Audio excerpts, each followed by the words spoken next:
Hey guys, welcome back to the Trailhead. I have my production assistant here. Today we get back to the budget bike build.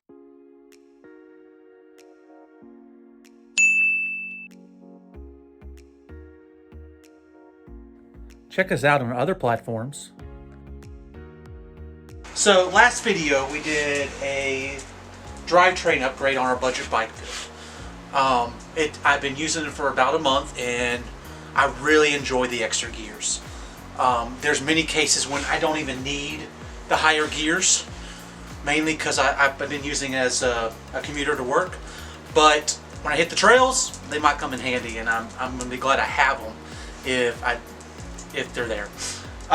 This video, we're probably doing our biggest upgrade that I've ever done on this channel. So this bike came equipped with a SR Suntour coil fork. And I'm not a fan of coil forks because of my weight. See, coil forks are great if you're an average rider, 150 pounds or so. And because they have the same resistance, the same spring rate, no matter how much you weigh. So if you're a lighter rider or a heavier rider like me, it doesn't work very well. And we're going to fix that today with an air fork. What we're upgrading it with is a Rockshox RL35. This is a dual air fork. It is actually set up with 160 millimeters of travel, which is way overkill for my bike. But I want to ride it and see how it does, and we can always reduce it down.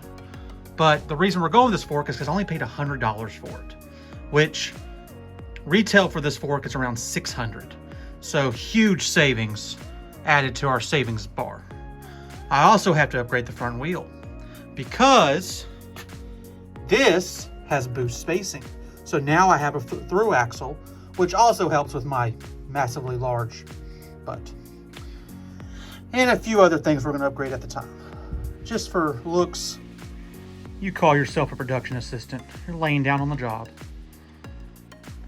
This is a big cock. Don't be a big cock and like and subscribe. So first step to any fork replacement is, of course, remove the whole cockpit. So I'm going to go ahead and remove the bars first and then pull the stem off, drop the fork, and then we can start installing the new one. Step one, remove the bars with the right size Allen wrench. I feel like they should just make all the Allen wrenches the same size on the cockpit. It'll make things a whole lot easier.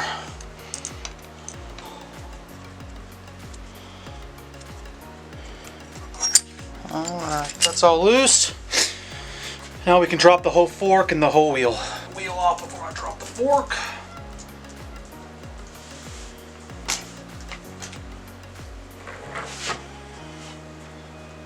Remember, when you pull your tire off, never pull the brake lever, because that'd be bad.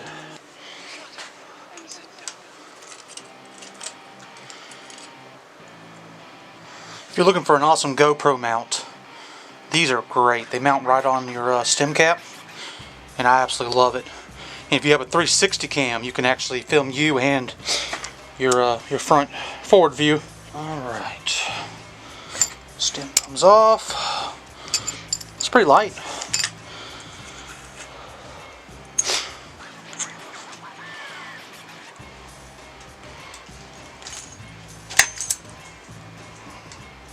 Alright, there is our fork.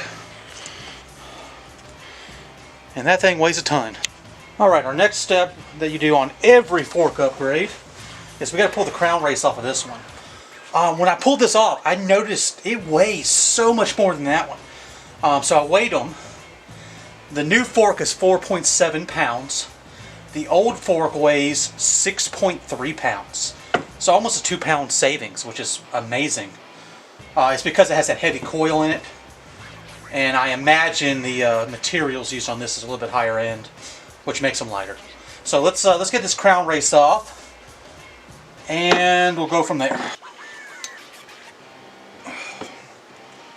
This one actually is coming off a lot easier than the last bike build we did. If you haven't seen that one, that's we upgraded a gravel bike to a carbon fork from another SR Suntour, but it was a lower end SR, so The way you do this, you just slowly work it up from a few different points, and it eventually will get to the point where it's loose enough on the taper and you can just pull it off. Like right there. Yeah, that was a lot easier than the last one. Alright, so this fork goes in the park spin. I feel like we should buy a bike just for this fork. Schwinn axle maybe? Where did my production assistant go? What are you doing? Alright, so I got that set up. Put the crown race on the new fork. So the fork is ready to go. So let's start working on the new wheel. Alright, so step one is we got to remove everything from the existing wheel. And that's brake rotor, tire, tube, everything. Alright, let me get my Torx and we'll start pulling that off. So that is a T25 if you ever wonder what size that is. And this is an M5 bolt. So you can actually use rotor bolts on your bottle cage and on your luggage rack cage. So if you like having Torx bits instead of Allen bits, which I personally do, they're much better, you can switch those out for disc rotor bolts. Eventually I want to upgrade these rotors. This is a 180 on the front of this bike, but I kind of want to put a 180 on the rear and a 203 on the front. And it's not something I feel like everyone needs to do, but once again, because of my weight, I like having the extra stopping power, because with my bike, it has to stop a lot more momentum than yours. Alright, there's the rotor. Now let's pull the tube and tire. Probably eventually should go tubeless, but I've never had a problem with issues in this area. I live in Northern Virginia and we don't have a lot of sharp rock. It's all smooth limestone, and but I mean, maybe there's something I don't know. So if you live in my area, Northern Virginia, let me know. Do you run tubeless? Is it worth switching over to it? I mean, one disadvantage of tubeless is you have to, has a lot more maintenance. You can't just sit and forget it like with when you have tubes. Which I guess is not that big of a deal for me, because I spend a lot of time maintaining my bike just for fun. So it's not like it's extra work. It's I already do it. Don't know. Let me know what you do. Maybe I'll switch over.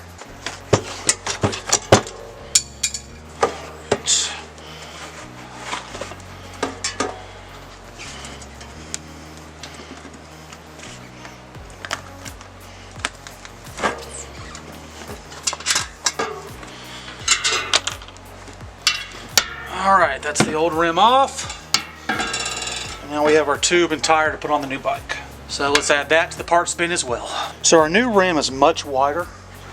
I believe it's a 35 millimeter. I don't know what the old one is. I would have to measure it. But I ordered by mistake, but I'm kind of okay with it because it does a better job of dispersing out the weight. But we'll see how it rides. I do not, like a lot of budget people, have rim tape. So I'm doing it the cheap way, and I'm doing it the super cheap way. I'm out of Gorilla Tape, so I'm using regular duct tape. What's more budget than that?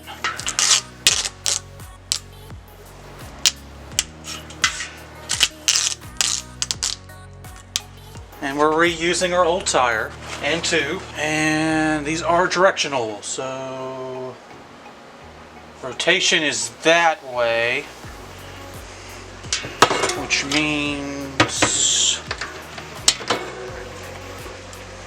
like that. And then, as always, you got to line up the logo with the valve stem. First things first, I'm going to use my precision hole punching tool and punch a hole in the valve stem. There we go. Make sure the rotation is right before I put it on. Where's the rotation marker? Huh, there's not one on this side. Okay, so rotation is correct. And tire is lined, valve stem is lined up with logo. Because that, as is tradition, you gotta line it up. So we're gonna put that right there. And walk around and put that in right there. Make it perfectly centered on the logo. And install our tube. No, I like to put just a little bit of air in the tube. It just makes it easier to install. Alright, so we add our little bit of air. Makes it a little bit easier to get it in the into the tire.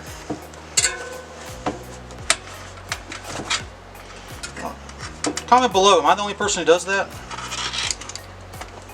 I feel like I read that on a tube package one time and said proper way to install tube was doing that. I feel like I didn't make that up. Once again, I don't know how people do this without tire levers. I never could. And I feel like I'm a pretty strong person. So it must be in technique, not in strength. And if you haven't noticed, I have a quick release on there. It's off my old wheel. I just had it so I could put it on the truing stand because I don't have a spare maxle to put on it. Alright, so install that. And I do have a press to pump. It's just easier at the desk to use this little Ryobi pump that I have laying around. It says 20 psi, but I feel like that's much higher than 20 psi. Huh. I don't think that's reading correctly. And try not to touch the brake rotor, but if you do, it'll be fine. The brake rotor will not explode. You just need to clean it off with some rubbing alcohol after you, before you install it. Tighten them all down, and then we'll come back with a torque wrench. Torque them to the correct spec. What that is, I have no idea. So I guess we'll find out together. We really haven't talked about what this rim is. It's a WTP rim with a Origin 8 hub. It is by far the cheapest rim and hub combo that I could find. I looked through the used market and I could not find what I wanted. Because I probably could have found a better deal in the used market, like I did with the fork. But this rim was $140. And so kind of hard to beat that price because it is a good brand hub, good brand rim. It's not like it's generic anything. Alright, let's torque those down. And I just googled it off screen. It is 6.8 Newton meters. So, right there. Right there. Right there. And the last one. Alright. That is set up properly. I think it's the first time I've ever actually used a torque wrench on a bike. And the sad part is I've done carbon parts. So this is all set up. Let's get back on the bike. And my production assistant is laying down on the job. See if I pay you treats today. All right, let's get back to work.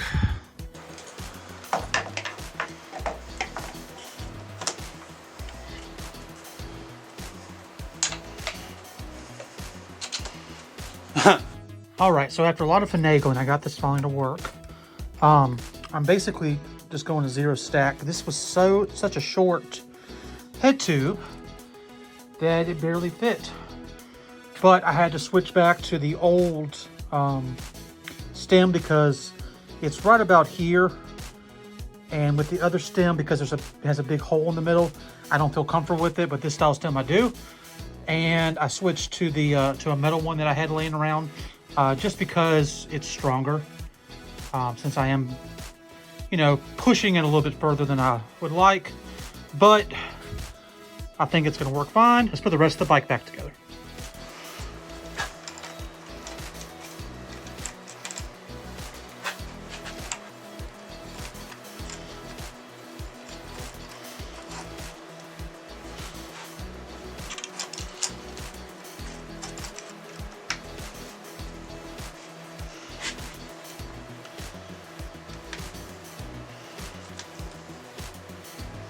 And I'm not using a torque wrench to do this.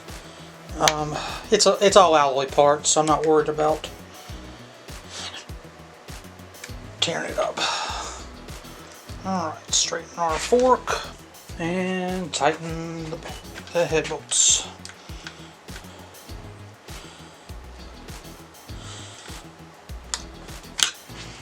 Alright, that's all set up.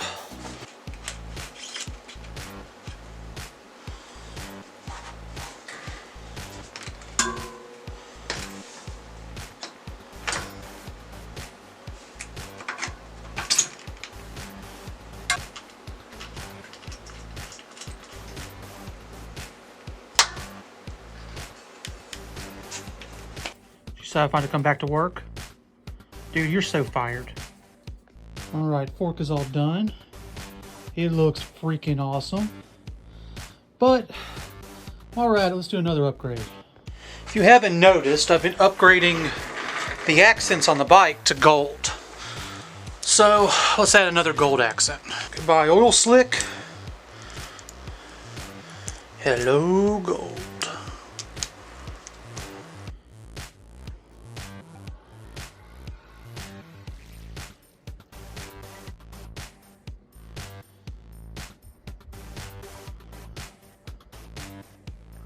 Here's the question everybody wonders: if you switch out your fork to a higher fork, what did it do to the head tube angle? Let's find out. Hard to see, but it's just between the 70 and 60 degree.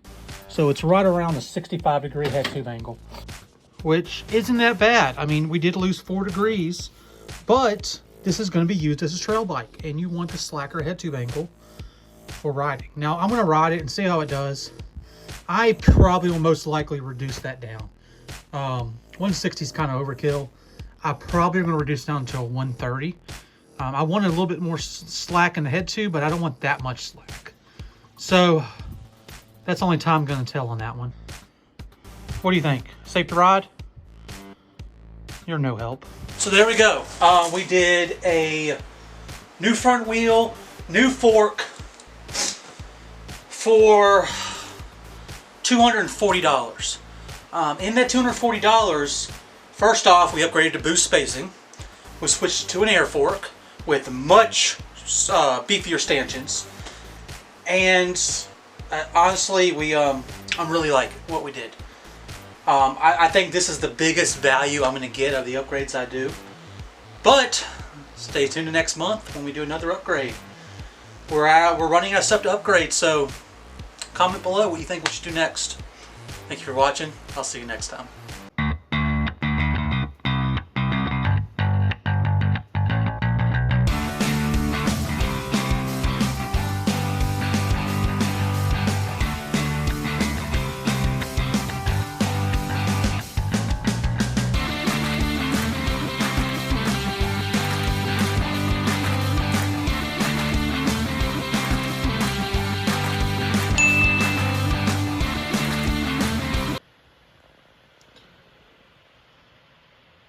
You're lucky you're so cute.